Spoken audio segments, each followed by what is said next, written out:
မင်္ဂလာပါကျွန်တော်ချမ်းမြေတော်ပါ1825ခုနှစ်လွန်ခဲ့တဲ့နှစ်ပေါင်း200ကျော်ကအတိတ်ကာလတစ်ခုစီကိုပြန်သွားကြည့်အောင်ပျက်စီးယိုယွင်းနေတဲ့ရွာပြက်ကြီးတစ်ခုထဲမှာကဘာပြက်တလို့ခံစားနေရတဲ့အမျိုးသမီးတယောက်ဟာကလေးငယ်တယောက်ကိုရင်ခွင်ထဲမှာပွေ့ချီထားရင်အသက်လုပြေးနေရပါတယ်သူမဟာဖျားသခင်ထံမှာအပူတပြင်းအကူအညီတောင်းရင်ရှေ့မှာရှိတဲ့မြစ်တစ်ခုကိုဖြတ်ကူးဖို့ကြိုးစားခဲ့ပါတယ်။ဒါပေမဲ့ကံကြမ္မာကသူမဖန်မှာမရှိခဲ့ပါဘူး။နောက်ကလိုက်လာတဲ့စစ်သားတွေရဲ့ပစ်ခတ်မှုကြောင့်သူမရဲ့လက်မောင်းကိုကြီးစံထိမှန်သွားပြီးလက်ထဲကကလေးငယ်ဟာမီရည်စည်းချောင်းထဲကိုမျောပါသွားခဲ့ရပါတယ်။ဒီရင်နှင့်စရာဖြစ်ရကန်ဒီစပြီးနောက်နှစ်ပေါင်းများစွာကြာတဲ့အထိ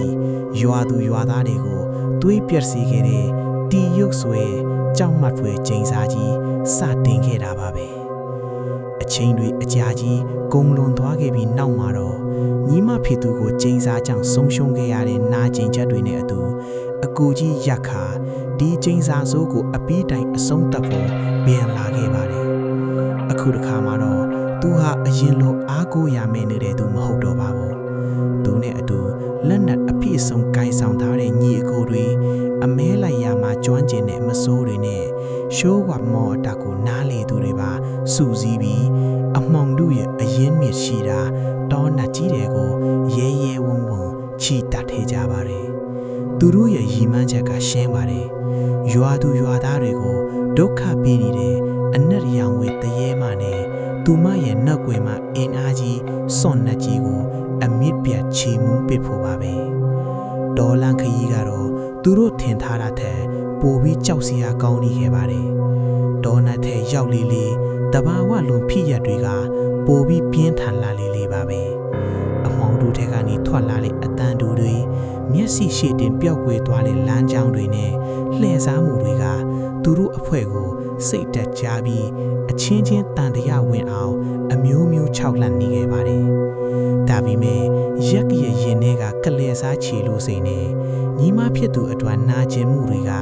ဘဲခြောက်လှန့်မှုထံမဆိုပိုပြီးပြင်းထန်နေပါတယ်သူဟာအကြောက်တရားကိုဘေးဖယ်ပြီးအဖွဲ့ကိုရှေ့ဆက်ဖို့တွန်းအားပေးခဲ့ပါတယ်တောနတ်ကြီးရဲ့အလဲဘဟုမှာတော့သူတို့ဟာဝိညာဉ်တွေခိုးအောင်ရရှီးဟောင်းကူကြီးတစ်ခုကိုရှာဖွေတွေ့ရှိသွားပါတယ်အဲ့ဒီနေရာဟာကျင်းစာတွေစုဝေးတဲ့နေရာဖြစ်ပြီး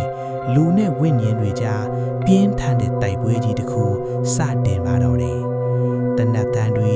မောအဆောင်လက်နက်တွေရဲ့အလင်းတန်းတွေနဲ့ဂူးတစ်ခုလုံးတုံဟီးသွားခဲ့ပါတယ်ရက်နဲ့သူ့အဖွဲ့ဟာအသက်ပေးနဲ့နီးကပ်နေပေမဲ့နောက်မဆုတ်ဘဲတိုက်ခိုက်ခဲ့ကြပါတယ်ဒီအခန်းဒီမှာမြင်တွေ့ရမယ် horror action တွေကပရိသတ်တွေကိုထိုင်ခုံမှာငြိမ်နေလို့မရအောင်ဆွဲဆောင်သွားမှာပါဇလန်ရဲ့အထူးရခိုင်မှာတော့ရက်ခါအနက်အယောင်ဝက်တရေမနဲ့ထိတ်တိုက်ရင်ဆိုင်ခဲ့ရပါတယ်တနက်တွေအဆောင်လက်နက်တွေနဲ့အပြင်းအလန့်တိုက်ခိုက်ရင်းသူတို့မိသားစုနဲ့ဒီချိန်စာ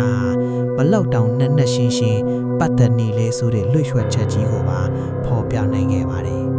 ဒီချိန်စာကိုအပီးတိုင်အဆုံးသတ်ဖို့ဆိုရင်တာမန်တိုက်ခိုက်ရုံနဲ့မရဘူးကြီးမားတဲ့စွန့်လွတ်ချက်တစ်ခုကိုပြုလုပ်ရမှာဖြစ်နေပါတယ်ရက်ရဲ့ညီအကိုတွေကိုကာကွယ်ရင်းမိသားစုပေါ်ကြာရောက်နေတဲ့ကျင်းစာစိုးကိုဘလို့နီးနဲ့အဆုံးသတ်မလဲဆိုလာကတော့ပရိသတ်တွေအသက်ရှူဖို့တော့မေ့ထွားလောက်အောင်ရင်းတတိထိတ်နဲ့ကြည့်ရှူရမယ်အပိုင်းပဲဖြစ်ပါတယ်